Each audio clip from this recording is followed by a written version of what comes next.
About cervicogenic or cervical headaches. Headaches can be of different types, but the ones we are going to look today are the ones that originate from your neck. Okay, so before I go forwards, my name is Swati. I'm a physiotherapist, and the reason I do these videos is just to bring about patient awareness and just to let you know what's happening when, for example, you have a cervical headache. Okay, if you are watching me on Facebook, go over to my YouTube channel. And if you like what I'm talking about, please do subscribe to my channel so you're notified the next time I come on a live video. Alrighty. So if you are watching me on the live, say hello. I cannot see the name here. I know there's one person watching, so hello, whoever you are. And if you are on the replay, please comment #replay so I know you've been here. So you might have heard about cervicogenic headaches or cervical headaches. So this is what we're going to talk about today. What happens in a forward head posture? This is something we had discussed in my previous videos, previous few videos. We've spoken about what is a forward head posture, how does it happen, and what are the solutions or how you can tackle a forward head posture. Right. If you have a forward head posture, so what happens is if in a forward head posture, basically your neck is protruding forwards like this, right? So when your neck is protruding forwards, what happens is all these structures at the back of the neck are stretched out, and all the front structures, they are like shortened, right? These muscles are all shortened. So apart from muscular imbalances, what happens is you've got your cervical spine with those vertebrae stacked on top of each other with the discs in between, similar to the one I described in my lumbar videos before. So what happens is the nerves that are coming out from the either sides of every vertebral segment, they supply certain areas of the body. So the ones that come out from your upper cervical vertebrae, that is the first, second, third, and fourth cervical vertebrae. So basically, those 3 or 4 nerves that are coming from upper to mid cervical vertebrae, they go and supply the back of the head, right?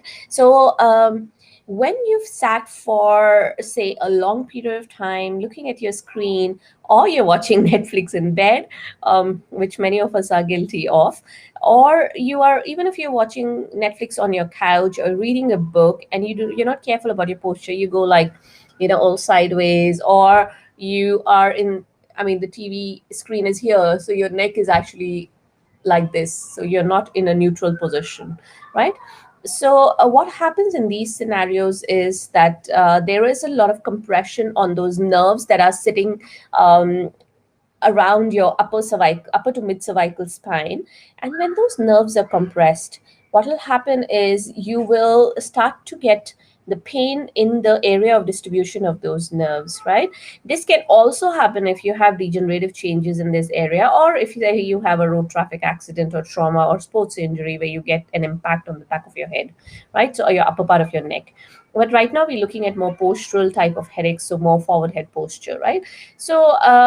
What will happen is, say you've had a long day at work, at the end of it you'll feel, oh, there's a headache coming on, and its distribution is mainly around here going into the sides, and sometimes it comes to the back of your eyes and into the temple areas as well. So this muscle here, this is known as the temporalis, so that's like one of the most sensitive spots for majority of the people who get a cervicogenic headache, and especially because of a forward head posture.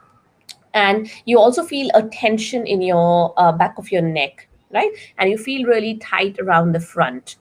So these are the usual symptoms you will have for a cervicogenic headache. So what can you actually do for this condition if you do have a cervicogenic headache? Firstly, we can look at postural correction.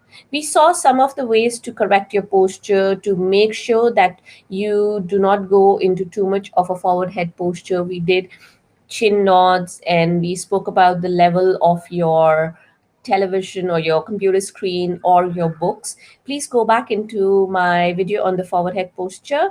If you go to YouTube, it's all out there, so you can have a look at that.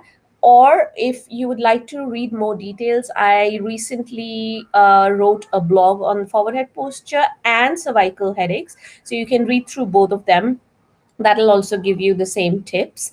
Um, Another thing you can do is, in addition to whatever I've mentioned in those blogs and videos, is because your muscles go into spasm. So what you can do is take a hot pack.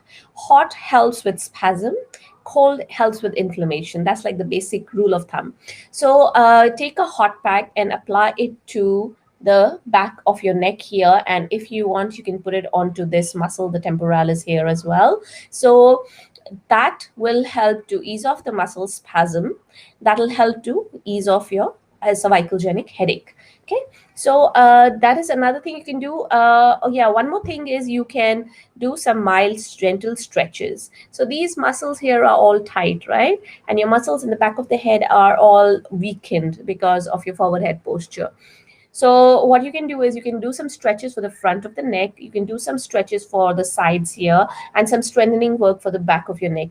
I do go into these exercises in my free Facebook group. So feel free to join that. I'll leave a link in the description. So yeah, that was all I wanted to speak to you about cervicogenic headaches. So you can check out the blog, the YouTube video, and I'll leave all the descriptions for all the links that I spoke about in the video.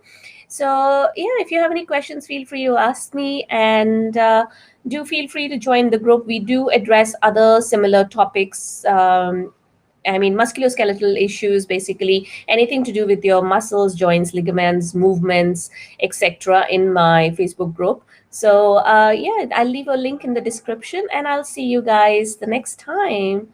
Okay, bye.